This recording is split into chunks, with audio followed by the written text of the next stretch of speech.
Thank you for riding the Staten Island ferry. It's a summer Sunday morning in New York. We're heading to Staten Island. Now, I'm in search of a bit of a holy spot, the oldest continuously used cricket ground in the United States. All crew members stand by for dock in St. George, slip number 3. Go up to the saloon deck if you're on the main deck. You cannot get off the boat on the main deck. Saloon deck only. In 1964, 11 men hewn from Yorkshire grit heard that very public service announcement as they were on their way to play cricket in North America. Sporting missionaries. Today, it's cold, it's wet, it's miserable. Now, if we just have a bit of Gershwin, played by a colliery brass band.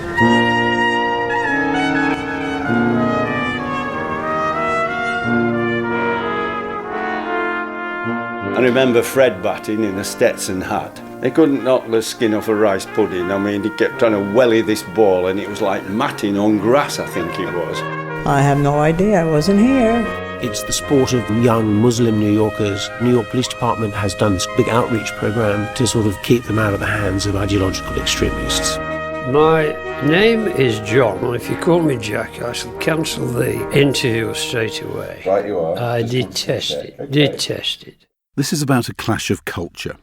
A touring squad of professional cricketers dropping into the all-churning, angry America of the mid-1960s. They were here to play a bunch of well-meaning amateurs culled from the Sunday leagues who played in the public parks of New York. The whole thing was organised by a fella called Ron Roberts, a journalist come promoter. The novelist Dan Waddell knows his story. He's a fascinating character. He was really trying to take cricket to places where cricket was still growing or where there was an opportunity to grow it further. On the way back from one tour in 1963 to the Caribbean, he stopped off in Los Angeles. I think he was only there 48 hours, but he was a cricket lover, and he went to the Hollywood Cricket Club, which is, famous for where C. Aubrey Smith and David Niven and Errol Flynn played cricket. He came up with the idea of a cricket tour to America. This is definitely not an immaculately trimmed outfield. There's about 3 inches of grass and patches of clover, big 3-leafed clovers right on the outfield. In a country that puts heritage markers up at the drop of a hat, this was all pretty low-key. Hi. You can't tear that up. What's that? Are you tearing that up? No, I'm being very careful with it. Are you to do with the cricket club? The cricket club will be here Saturday. Saturday? They play Saturdays? Saturday and Sunday. Okay, so they still play on this pitch? Oh yeah, they've been here for years. 125, okay? I know, it's good, isn't it? Yeah, Have you been? Yeah, sure, I'm 125, okay? I know that. I can tell. What's your name? Joan. Joan. So how long have you been involved in the park service here? In this park, 16 years. Okay. I still don't understand it. Really? Really. All I got is they play in a circle. Yeah. That's all I got. Do you want to see inside? Yeah, it could be. That'd be great. Wow. Watch the black page in here. There's a radio on in the background and the faint smell of kerosene. No, that's the paint. Oh, sorry, it's the paint. Paint. Oh, I see. So you just put a fresh coat of paint, black paint, on some of the tables here. Mm-hmm. And in that door behind there is the men's locker. That's the women's room. And that's all I can tell you about the joint. It's quite a big space, isn't it? You've got these great fireplaces at either end, and when they have the games here, presumably this is where they lay out the tea and buns and yes, they set this all up their way. So they do it properly. Yeah. And this is as it probably would have been in 1964. I have no idea. I wasn't here. Dan Waddell. The only time cricketers went away overseas to play cricket was if they'd been picked for England or picked for a representative team, the MCC, and taught. This was the first time very young Geoff Boycott had been on an aeroplane. I had still to make my name at cricket. I was just a young kid with spectacles, and as Fred said, a puff of wind I thought would blow me away. This was a big deal to take a team to America in the first place. Yorkshire were the champions. This was, the last great Yorkshire team. Proper when we were king stuff. You've got Brian Close, Ray Illingworth, Fred Truman, Geoff Boycott, John Hampshire, it would have hammered the England team, because, half of them played for England, but it was the best team they could send. But what intrigues me is the people who were rounded up to take on these cricketing giants. We've got a little flyer here stuck on the notice board of the Staten Island Cricket Club. The date of it is the 2010 season. I'm not sure they've updated it, but it's got all their contact details. Please join and discover your cricketing talents, it says. They're looking for younger people. I'll bet. We all are. They are looking for younger. That contact number in the clubhouse did give us a lead to one of the old players from half a century ago. My name is Clarence Modeste, and I am currently the president of the Staten Island Cricket Club, have been for some 20-odd years. I joined the Staten Island Cricket Club in 1961, primarily because it offered lots of cricket and also lots of travel playing cricket. In terms of sport, cricket in America is, it's a second-class citizen, isn't it? Or third, yes. A lot of people, if you mention cricket to them, they'll think of the little insect. That's what they know as cricket rather than a sport. Prior to the Civil War, cricket was the biggest and best organised sport in this country. The game was brought here by the British. These were not ordinary Britons. They were the owners of factories, of banks, the railways. They had monies to invest. It was a progression of British trade from the days of slavery through colonialism, the birth of the Industrial Revolution.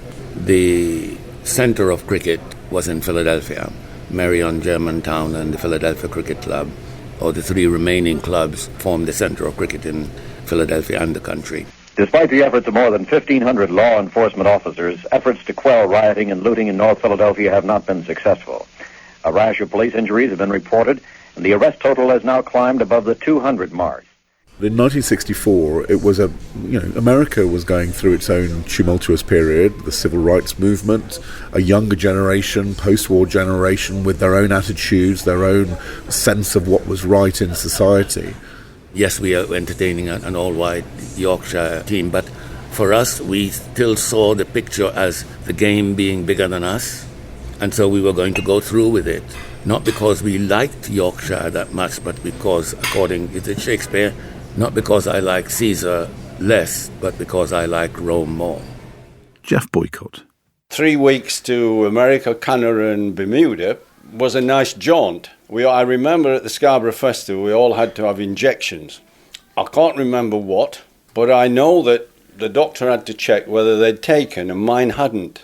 And so I had to have another one because you have to have these certificates signed, didn't you, before you left the country, and entered another one. And unfortunately, during the flight over, both of mine must have taken, so I'd had too much. I was sick, I wasn't well, I was hot and cold and obviously shivering, and I went to the ground next day with everybody. A policeman started talking to me, and lo and behold, he'd emigrated from Wombwell, which is near Barnsley, Dickie Bird, Michael Parkinson area. He gave me a lift back on his motorbike to the hotel. That's what I remember more than anything. And I asked him about his gun, which they all carry in America. I said, have I had to use it? Because for us Englishmen, that was quite off-putting. And he said, not yet. What I remember most distinctly about Boycott, we had agreed that we were going to throw a party for the visitors on a Saturday night, I believe it was. Throw in a few dollars here and there to buy enough booze and food and that sort of thing. Boycott sat in a corner and drank one beer after another, all evening long. There was sparse and limited conversation. He was not very talkative at the time. Didn't say very much. But he was very good at drinking beer. Maybe it was part of another one of the side effects from his smallpox. No, I can't say, don't know, but it may be. I didn't remember much about New York, which is nothing against the city, but I wasn't at my best, unfortunately. But you were right in the middle of, this was the most tumultuous period in modern American history. And it was all going on, and yet it didn't touch us. Yeah. We knew it was like there, but it kind of in some ways was none of our business. We were there as guests, we were on holiday. I remember Fred batting in a Stetson hat. And he kept trying to hit the ball when he went into bat. Well, he made such a mess of it. I mean, he couldn't knock the skin off a rice pudding. I mean, he kept trying to welly this ball, and it was like matting on grass, I think it was. Interesting. I've been to that ground in New York where you played, which again was matting laid on sand, and the pavilion incredibly basic, like a municipal changing room, really. I mean, did you feel it a little bit like you were slumming it, really? No, we didn't actually. We treated it as it was meant to be. Now, the first match on the Saturday, that had ended in a draw. But on the Sunday, something remarkable happened. An unknown slow left-arm spin bowler, Othniel Larrier, who'd originally been from Barbados, had come to New York only a couple of years earlier, was drafted into the team. We knew that he was going to provide a real lift to the club relative to his bowling. He was very good at it. The manager of our club said to us at the end of the evening, "Guys, go to bed, get yourself a good night's sleep because we must win tomorrow's game." Some of us, however, wanted to go out on the town, and Larrier was one of those.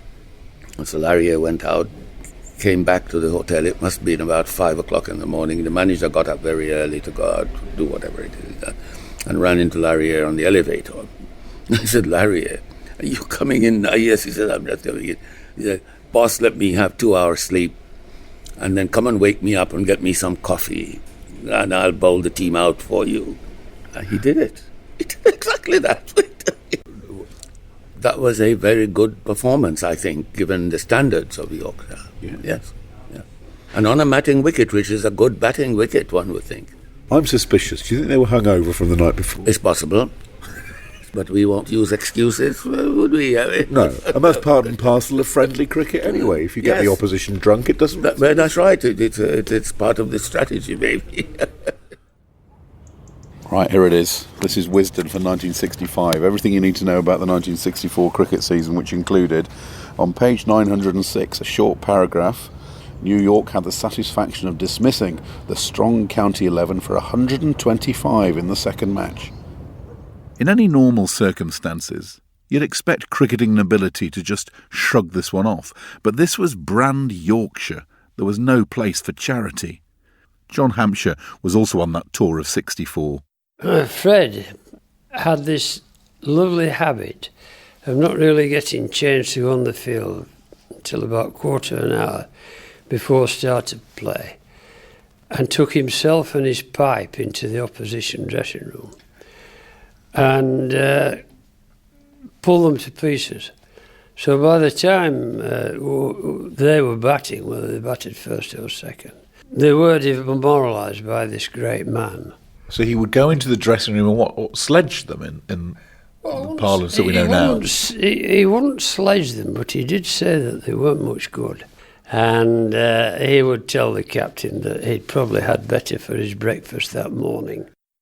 We did have players like Fred and Closey who weren't lacking in confidence. I mean, Fred, it was not too long if somebody didn't get out, hey up sunshine. And if you hang around here much longer, you'll be finishing up in hospital. It wasn't long, there was no helmets then or anything, so it wasn't long about telling people that you can either get out or be carried out, one way or the other. So they were not shy, some of them. And the number we're going to do when he's ready is a number from the film we just made. It's a slow number, and it's on our new album, and it's called If I Fell. The day you were playing the Joint Leagues of New York, in New York, the Beatles were playing their first gig in America at the Paramount Theatre, and they were just about to break the stage. They're a little bit bigger than us.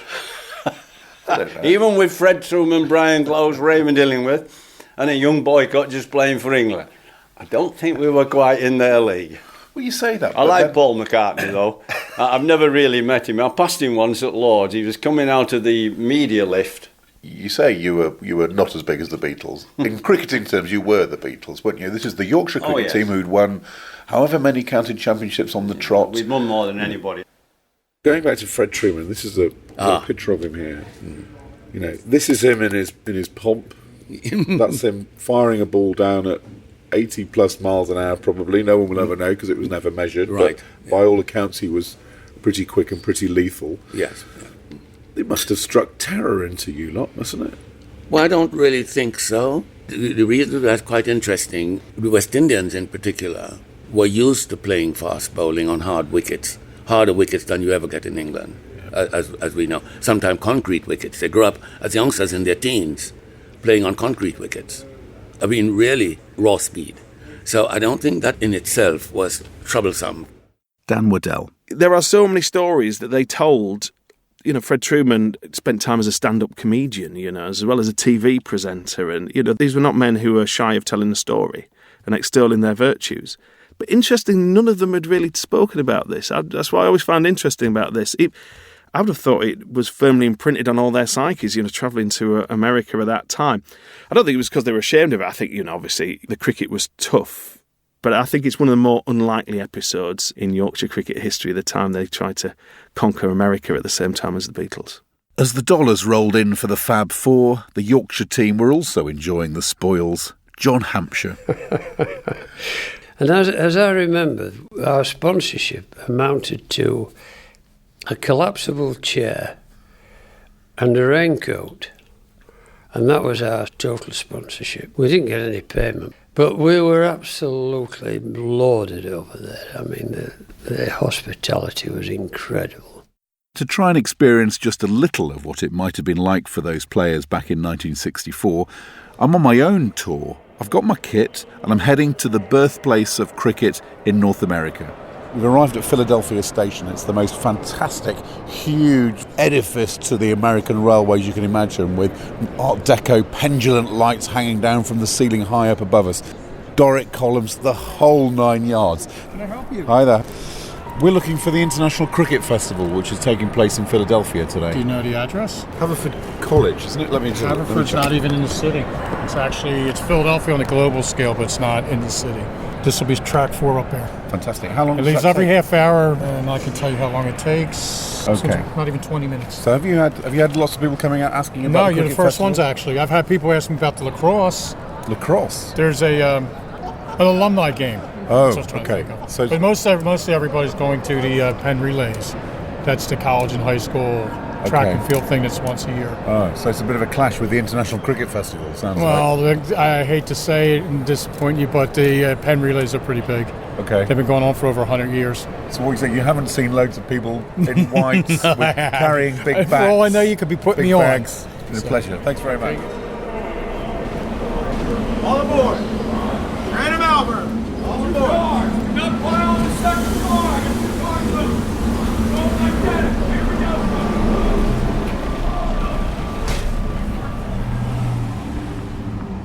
We've walked up from the station and we've just walked underneath a stone arch with the words Marion CC 1865 on it. This is the place, and as we walk up there are beautifully kept ornamental gardens, and just coming into view is the pavilion itself, which looks like something out of the home county, something from the rolling downs of Sussex. Red stone-built pavilion, and they're serving afternoon tea with white tablecloths and silver salvers. And there's a bloke just come off the pavilion and he's got a plate of melon. Shot! Big shot! Hold on, boys. Nice shot, Key! Good running. Hi, can I interrupt you for a sec? Are you one of the visiting teams? We are. You are? Okay, right. Where are you from? Well, we're the Mad Dogs, and we're based in Connecticut, Stamford, Greenwich area. Some of us live in New York City. I live in Manhattan myself. We've been coming here for 15, 17 years. We're long-standing invitees, and we've always had a fantastic time here. Actually, your team look a little bit older than the rest than some of the other players. We're not in the fullness of our youth. I mean, I'm sure you've got a youth policy, don't get me wrong. We have a youth policy, and we haven't been able to find any. Whereabouts are you from? Originally, I'm from North India. What's your team? Marion Cricket Club. The hosts. Oh. Do you have your whites with you? I've got my whites with me, yeah. Excellent. Yeah, I've got my boots, put you in touch with the captain. Men's locker room. I tell you what, when Fred Truman and Geoff Boycott came to this place, they must have thought they'd landed in some sort of luxury resort. This isn't Headingley or Scarborough or Ilkley. This is upstate, fancy Philadelphia. And we've got these brilliant, beautiful green locker frontages here and the bench in between. You've got a great personal grooming space. After you've had your match, you've sweated off a bit of energy. There is this, it's almost like a bar of grooming products, from aftershave lotion to Virgin Island Bay rum, Vitalis hair tonic. I didn't even know they made that still. I love this. This is the Pinot Clubman aftershave lotion. I smell like an Ivy League freshman. Time for a pre-match huddle and a pep talk from the Merion coach. He's 94. Well, I don't want to take up too much time. Concentrate. That's all I can say. Concentrate, because what's happening now and again is the bowler just bowls the ball in the general direction of the batsman and hopes for the best. That's not good enough. So, go to it, gentlemen. Good luck. Thank you. Thank you, Coach. Thank you. All right, boys. This is going to be a tall order. Hey, Danny, helmet pehna barabar.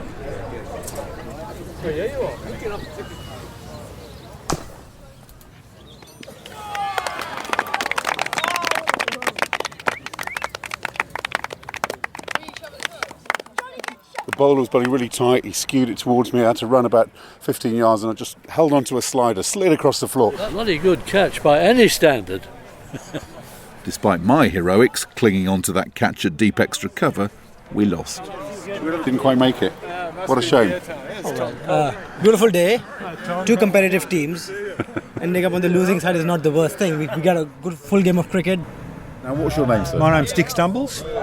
Dick Stumbles. Dick Stumbles? Yep. So, Dick Stumbles, you're from? I'm from Melbourne, Australia. And you come all the way to North America, to this small, obscure college town in the suburbs of Philadelphia. We've actually come via Mexico City. And you're all over 60? Average age is about 68.4 or something. Our oldest player is, I think, 74. Fantastic. Yeah. And so what do you think of coming here and playing in this festival? It's a great event, isn't it? Absolutely unbelievable. I mean, our age is not suited to 2020 cricket. We got absolutely thumped this morning by a bunch of young blokes.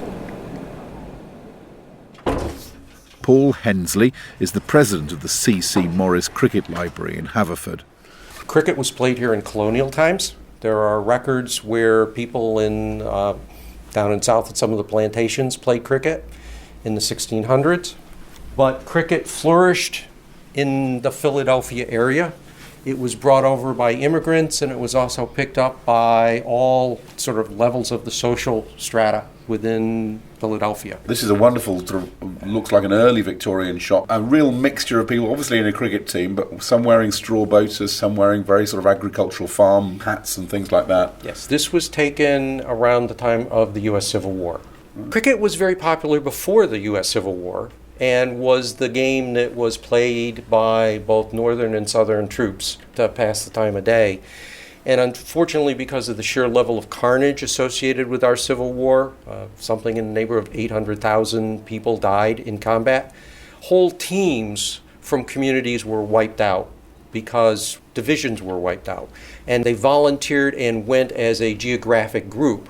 So if they were in the line of fire and were severely wounded, the town lost its team. And so there was a whole effort after the Civil War to reestablish cricket in the United States. But I'm right in thinking that after the Civil War it was baseball that sort of took hold that bit more.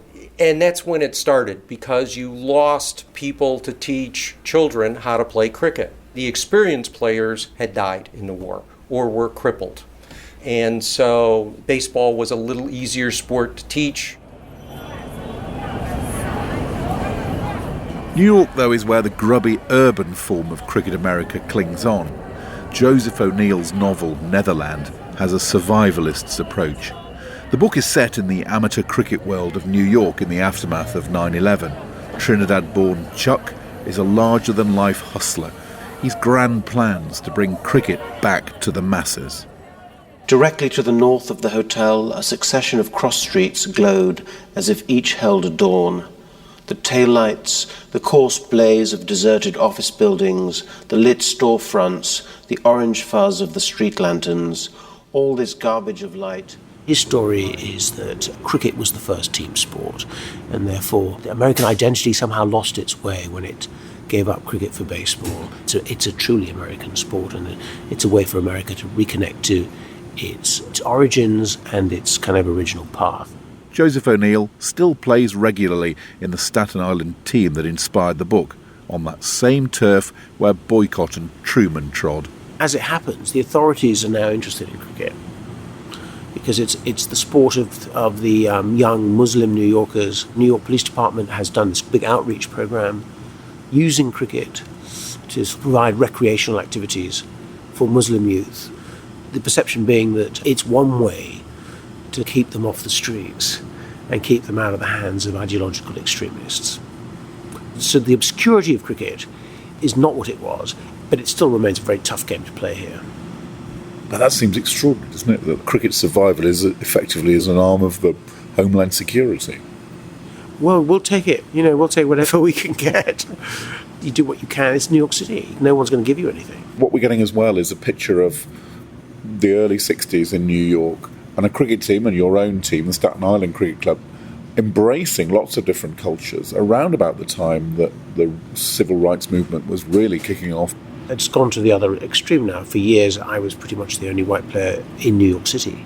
There were maybe one or two others I would run into in the course of 5 or 6 years, but that would be it. And interestingly, that Clarence was saying also that there was a slight ambivalence towards the Yorkshire team because, of course, it was Yorkshire players, Yorkshire-born only for so long, and Yorkshire almost represented a sort of their own apartheid. That's an old model of grouping. This idea of original purity was upheld by Yorkshire for a long time. Clarence Modeste. What has happened with larger numbers of migrants from various parts of the world? You go to Staten Island, which has the largest Sri Lankan migrant population in the country. You find 1 or 2 Sri Lankan cricket teams. Every member is a Sri Lankan. You go to Queens and Brooklyn, you find large numbers of clubs that are not just West Indians, purely Jamaican, purely Barbadian, purely Trinidadian, purely Guyanese. That only adds to the insularity of spreading the game out among Americans. When I say Americans here, red-blooded Americans, I like that term, because all of us have red blood, you see. Americans. John Hampshire died just a few weeks after we interviewed him for this programme. At the end of our talk, sitting in the members' room overlooking Headingley, I confessed that I was actually from the other side of the Pennines, from Lancashire. "Aye, lad," he said, "we all have our crosses to bear."